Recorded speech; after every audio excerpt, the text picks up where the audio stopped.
আশা করি সবাই ভালো আছেন, আমিও ভালো আছি। আমরা যখন টাইলসের কাজ করি, কিছু কিছু গৃহস্থ আছে এই হাউজের মাপটা তারা দিতে চায় না আমাদের। হাউজের মাপ দিতে চায় না, হাউজ বলে এলো স্কোয়ার মাপ। স্কোয়ার মাপ নিলে হাউজে হয় না ভাই। হাউজে দিতে হবে আপনাদের, সকল গৃহস্থদের বলছে আপনার দিতে হবে রানিং মাপ। যেমন এটা আছে, হাইটে আছে আপনার 6.5 ইঞ্চি, ঠিক আছে। আর এভাবে আছে আপনার 16 ইঞ্চি, ঠিক আছে।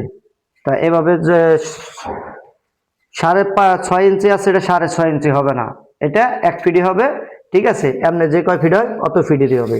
তারপর এটাও আসে 5.5, এমনি আমরা মাপ নিব, ঠিক আছে। এমনি ধরেন যদি এটা আসে কত 6.5 ফিট, আইছে 6.5 ফিটই হবে এটা, ঠিক আছে। তো এভাবে সবাই গৃহস্থদের বলতেছি সবাই এভাবে মাপ দিবেন, আর সকল টাইলস মিস্ত্রি বলতেছি সবাই এভাবে মাপ নিয়ে কাজ করবেন। কে কিভাবে মাপ নেন আমার একটু কমেন্টে জানাবেন।